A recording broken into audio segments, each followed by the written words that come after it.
Assalamualaikum warahmatullahi wabarakatuh.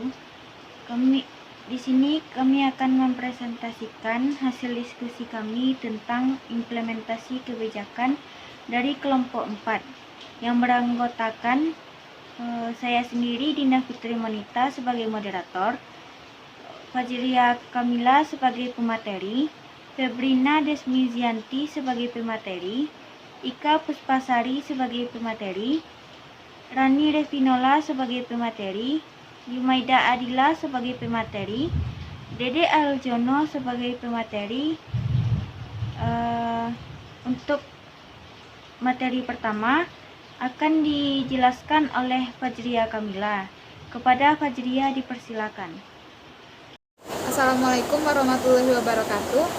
Baiklah teman-teman sekalian, saya akan menyampaikan hasil diskusi kami terkait dengan pengertian dari implementasi kebijakan. Nah, kita masuk dulu nih, apa sih itu implementasi? Implementasi adalah suatu pelaksanaan ataupun penerapan. Nah, adapun menurut Joko Widodo, implementasi merupakan suatu proses yang melibatkan sejumlah sumber, yaitu termasuk dengan manusia, dana, dan kemampuan organisasional yang dilakukan oleh pemerintah ataupun swasta, baik itu dalam bentuk kelompok maupun individu. Nah, proses tersebut dilakukan untuk mencapai tujuan yang telah ditetapkan sebelumnya oleh pembuat keputusan. Nah, sedangkan arti dari kebijakan yaitu berasal dari bahasa Yunani, merupakan polis yang artinya kota atau bahasa Inggrisnya city gitu. Jadi dalam hal ini kebijakan berkenaan dengan gagasan pengaturan organisasi yang merupakan pola formal yang sama-sama diterima pemerintah ataupun lembaga, sehingga dengan hal itu mereka berusaha untuk mencapai tujuannya. Nah, Abidin ia menjelaskan bahwa kebijakan adalah keputusan pemerintah yang bersifat umum dan berlaku untuk seluruh anggota masyarakat.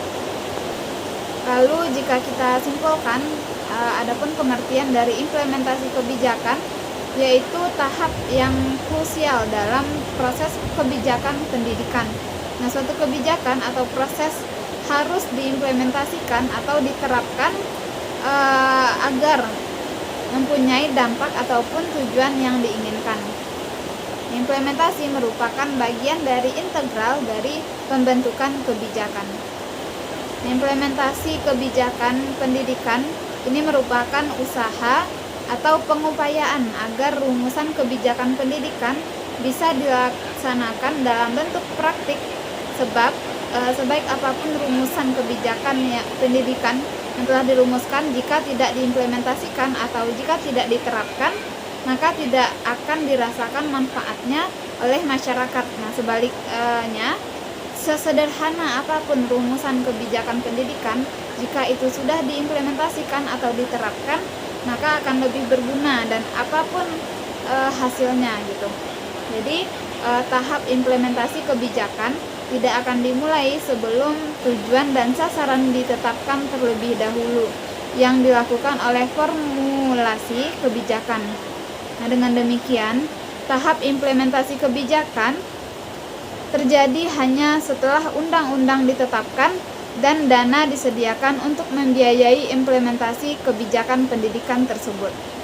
Baiklah, saya Dinda Fitri Monita akan menjelaskan tentang batasan implementasi kebijakan, di mana dalam implementasi kebijakan ini perlu adanya batasan-batasan yang diingat dan dipatuhi, demi menghindari pembahasan dan pelaksanaan yang melebar dan sia-sia.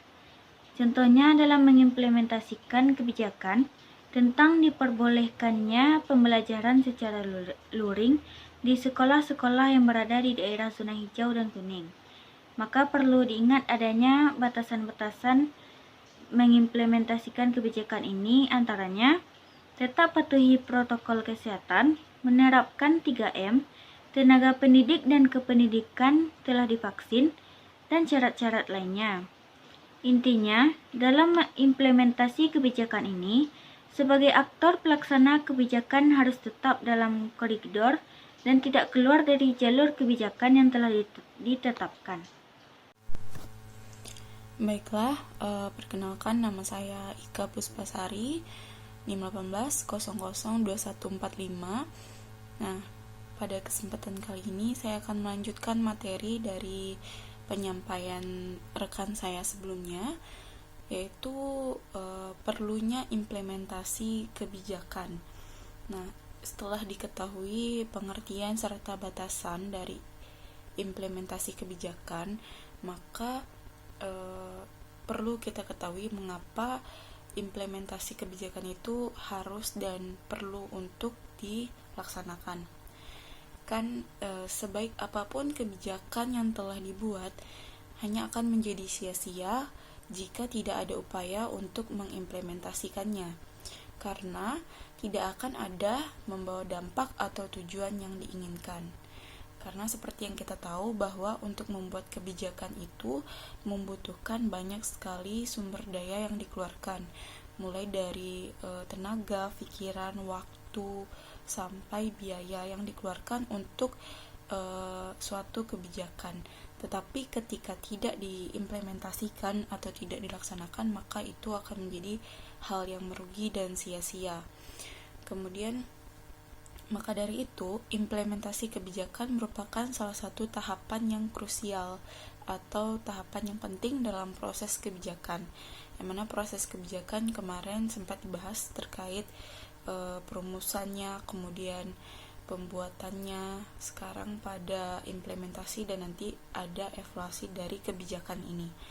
Kemudian alasan mengapa implementasi kebijakan diperlukan itu mengacu pada pandangan para pakar atau para ahli bahwa menyatakan setiap kebijakan yang dibuat harus diimplementasikan. Jika tidak diimplementasikan, untuk apa dibuat seperti itu kan? Nah, oleh karena itu berikut ini kami telah mengutip dari beberapa pendapat para ahli dari perspektif dan pandangan mereka ataupun alasan mereka mengapa sih implementasi kebijakan itu perlu. Yang pertama dari Edwards 3 pada tahun 1984 menyatakan bahwa implementasi kebijakan itu diperlukan karena adanya masalah kebijakan yang perlu diatasi dan dipecahkan. Nah, kemarin sudah kita bahas juga bahwa munculnya kebijakan itu salah satu faktor atau alasannya dikarenakan adanya masalah. Jadi kita membuat kebijakan untuk mengatasi masalah tersebut. Nah, untuk kebijakan yang telah dibuat agar tujuannya mengatasi masalah, maka itulah perlunya implementasi dari kebijakan tersebut. Jika tidak diimplementasikan, maka masalahnya akan tetap berjalan dan kebijakannya ya sia-sia jadinya. Nah, kemudian implementasi kebijakan diperlukan pada tahap itulah dilihat kesesuaian sebagai faktor determinan keberhasilan implementasi kebijakan. Nah, alasan tersebut sejalan dengan pendapat dari Korten dan Syahrir pada tahun 1980 yang menyatakan bahwa keefektifan kebijakan tergantung pada tingkat kesesuaian antara program dengan pemanfaatan. Nah, jadi dengan adanya implementasi itu dapat dilihat apakah kebijakan itu sesuai dengan permasalahan yang dihadapi itu.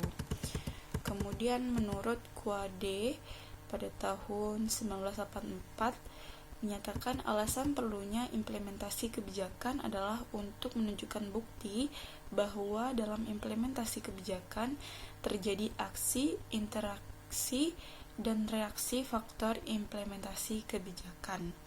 Nah, Quade ini juga menyatakan bahwa dalam proses implementasi kebijakan yang ideal akan terjadinya interaksi dan reaksi dari organisasi yang mengimplementasikan atau kelompok sasaran dan faktor lingkungan yang mengakibatkan munculnya tekanan diikuti dengan tindakan tawar-menawar atau transaksi. Nah, melalui transaksi tersebut diperoleh umpan balik oleh pengambil kebijakan dapat digunakan sebagai bahan masukan dalam perumusan kebijakan selanjutnya. Nah, jadi perlunya implementasi kebijakan menurut Kuade ini karena di dalam setelah kita dan sedang melakukan implementasi nanti akan terjadi aksi nyata, kemudian kita bisa melihat reaksi lingkungan, reaksi masyarakat, reaksi aktor-aktor pelaksana yang lainnya terhadap kebijakan tersebut, apakah reaksinya positif atau negatif dan bagaimana interaksinya. Kemudian jadi secara praktis, implementasi kebijakan itu diperlukan untuk melihat kesesuaian dan relevansi model deskriptif yang dibuat. Nah, hal ini sesuai dengan pendapat Mas Manian dan Sabatier yang merekomendasikan perlunya kerangka kerja analisis implementasi. Nah, jadi secara keseluruhan dapat kita simpulkan bahwa implementasi kebijakan itu sangat perlu, bahkan itu merupakan tahapan dari kebijakan yang sangat penting, karena ketika kebijakan sudah dibuat maka itu harus diimplementasikan dengan baik, dan sebelumnya kemarin juga harus disosialisasikan dengan baik supaya implementasinya itu optimal dan maksimal agar tujuan yang ingin dicapai dari terbentuknya kebijakan tersebut dapat digapai dan mengatasi permasalahan-permasalahan yang terjadi. Nah, sekian penyampaian materi dari saya kembalikan kepada moderator dan dilanjutkan oleh rekan saya. Materi selanjutnya yaitu aktor-aktor dalam implementasi kebijakan. Nah, aktor kebijakan dalam pendidikan bisa dikategorikan menjadi dua, yaitu yang pertama, para pelaku resmi dan para pelaku tak resmi. Pelaku resmi dalam kebijakan pendidikan adalah perorangan atau lembaga yang secara legal memiliki tanggung jawab berkenaan dengan pendidikan. Sedangkan aktor tak resmi kebijakan pendidikan adalah individu atau organisasi yang terdiri dari kelompok kepentingan, partai politik, dan media. Dalam tahapan implementasi terdapat berbagai aktor yang terlibat.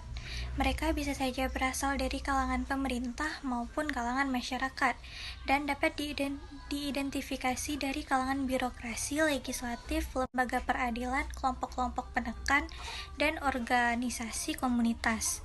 Nah, dari berbagai aktor yang sudah saya sebutkan tadi, maka dapat saya simpulkan bahwa ada banyak kelompok yang dapat berpartisipasi dalam pelaksanaan suatu kebijakan atau program. Selain yang sudah saya sebutkan tadi, bisa juga partai politik dan staf eksekutif juga ikut berpengaruh dalam pelaksanaan kebijakan. Namun, besarnya partisipasi dan kelompok mana yang paling berpengaruh berbeda-beda dalam suatu kebijakan. Biasanya, aktor dalam implementasi kebijakan ialah aktor dari kelompok non-pemerintah seperti kelompok kepentingan, partai politik, warga negara, atau individu. Suatu kebijakan. Biasanya aktor dalam implementasi kebijakan ialah aktor dari kelompok non-pemerintah seperti kelompok kepentingan, partai politik, warga negara, atau individu. Baiklah, saya akan menjelaskan materi tentang faktor-faktor yang mempengaruhi implementasi kebijakan. Yang pertama yaitu komunikasi. Komunikasi dalam organisasi merupakan suatu proses yang amat kompleks dan rumit. Seseorang bisa menahannya hanya untuk kepentingan tertentu atau menyebarluaskannya. Di samping itu, sumber informasi yang berbeda juga akan melahirkan interpretasi yang berbeda pula. Ada 3 indikator yang dapat digunakan dalam mengukur keberhasilan aspek komunikasi ini, yaitu yang pertama, transmisi adalah penyaluran komunikasi yang baik akan dapat menghasilkan suatu hasil implementasi yang baik pula. Seringkali yang terjadi dalam proses transmisi ini yaitu adanya salah pengertian.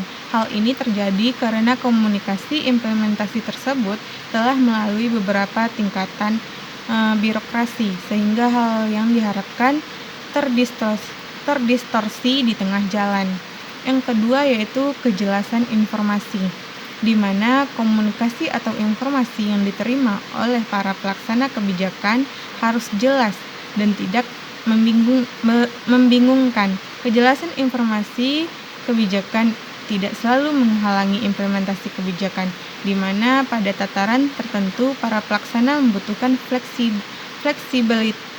fleksibilitas dalam melaksanakan kebijakan. Tetapi pada tataran yang lain, maka hal tersebut justru akan menyelewengkan tujuan yang hendak dicapai oleh kebijakan yang telah ditetapkan. Yang ketiga yaitu konsistensi informasi yang disampaikan, di mana perintah atau informasi yang diberikan dalam pelaksanaan suatu komunikasi haruslah jelas dan konsisten untuk dapat diterapkan dan dijalankan. Apabila perintah yang diberikan seringkali berubah-ubah, maka dapat menimbulkan kebingungan bagi pelaksana di lapangan. Sekian materi dari saya, kembali ke moderator. Terima kasih. Assalamualaikum warahmatullahi wabarakatuh. Baiklah, saya Rida Ajono akan melanjutkan materi berikutnya, yaitu tentang sumber daya. Walaupun isi kebijakan sudah dikomunikasikan secara jelas dan konsisten, tetapi apabila implementer kekurangan sumber daya untuk melaksanakan, implementasi tidak akan berjalan efektif.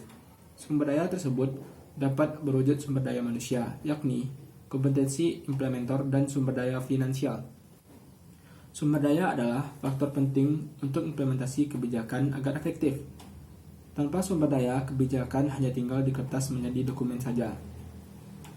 Komponen sumber daya ini meliputi jumlah staf, keahlian dari para pelaksana, informasi yang relevan dan cukup untuk mengimplementasikan kebijakan dan pemenuhan sumber daya terkait dalam pelaksanaan program.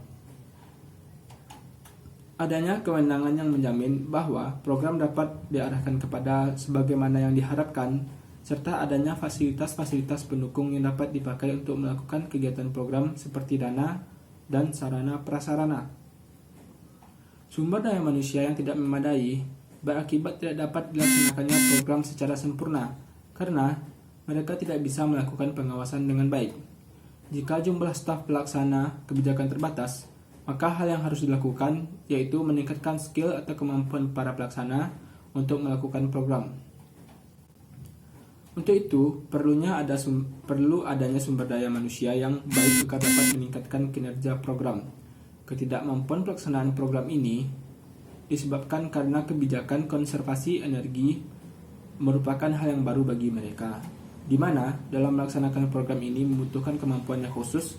Paling tidak, mereka harus menguasai teknik-teknik kelistrikan. Informasi merupakan sumber daya penting bagi pelaksanaan kebijakan. Ada dua bentuk informasi, yaitu informasi mengenai bagaimana cara menyelesaikan kebijakan atau program, serta bagi pelaksana harus mengetahui tindakan apa yang harus dilakukan, dan informasi tentang data pendukung kepatuhan kepada peraturan pemerintah dan undang-undang. Kenyataan di lapangan bahwa tingkat pusat tidak tahu kebutuhan yang diperlukan para pelaksana di lapangan. Kekurangan informasi atau pengetahuan bagaimana melaksanakan kebijakan memiliki konsekuensi langsung seperti pelaksanaan tidak bertanggung jawab atau pelaksanaan tidak ada di tempat kerja sehingga menimbulkan inefisien. Implementasi kebijakan membutuhkan kepatuhan organisasi dan individu terhadap peraturan pemerintah yang ada. Sumber daya lain yang juga penting adalah kewenangan untuk menentukan bagaimana program dilakukan, kewenangan untuk membelanjakan atau mengatur keuangan, baik penyediaan uang, pengadaan staf, maupun pengadaan supervisor. Fasilitas yang diperlukan untuk melaksanakan kebijakan program harus terpenuhi seperti kantor, peralatan, serta dana yang mencukupi. Tanpa fasilitas ini, mustahil program dapat berjalan. Sekian materi dari saya. Saya kembalikan kepada moderator. Assalamualaikum warahmatullahi wabarakatuh. Baiklah, selanjutnya saya akan menjelaskan materi faktor-faktor yang mempengaruhi implementasi kebijakan, yaitu disposisi. Disposisi merupakan salah satu watak atau karakteristik yang dimiliki oleh seorang implementer, seperti komitmen, kejujuran, dan sifat demokratis. Salah satu faktor yang mempengaruhi efektivitas implementasi kebijakan adalah sikap implementer itu sendiri. Jika implementer setuju dengan bagian-bagian isi kebijakan, maka mereka akan melaksanakan dengan senang hati. Tetapi jika pandangan mereka berbeda, dengan pembuat kebijakan, maka proses implementasi akan mengalami sebuah masalah. Ada beberapa bentuk sikap respon implementer terhadap kebijakan kesadaran pelaksana, petunjuk atau arahan pelaksana untuk merespon program ke arah penerimaan atau penolakan, dan intensitas dari respon tersebut. Para pelaksana mungkin memahami maksud dan sasaran program, namun seringkali mengalami kegagalan dalam melaksanakan program secara tepat karena mereka menolak tujuan yang ada di dalamnya, sehingga secara sembunyi mengalihkan dan menghindari implementasi program tersebut. Di samping itu, dukungan para pejabat pelaksana sangat dibutuhkan dalam mencapai sasaran suatu program. Dukungan dari pemimpin sangat mempengaruhi pelaksanaan program agar dapat mencapai tujuan secara efektif dan efisien. Selanjutnya ada struktur birokrasi. Struktur birokrasi merupakan struktur yang bertugas mengimplementasikan kebijakan, memiliki pengaruh yang signifikan terhadap implementasi kebijakan. Salah satu dari aspek struktur yang penting dari setiap organisasi itu adalah adanya prosedur operasi yang standar atau Standard Operating Procedure atau SOP. SOP menjadi pedoman bagi setiap implementer dalam bertindak. Struktur organisasi tersebut yang panjang akan cenderung melemahkan pengawasan dan menimbulkan red tape, yaitu prosedur birokrasi yang rumit dan kompleks, dan gilirannya menyebabkan aktivitas tersebut tidak fleksibel. Mungkin hanya itu yang dapat saya sampaikan. Saya ucapkan terima kasih. Saya kembalikan kepada moderator. Sekian hasil diskusi kami. Jika ada salah mohon dimaafkan. Assalamualaikum warahmatullahi wabarakatuh.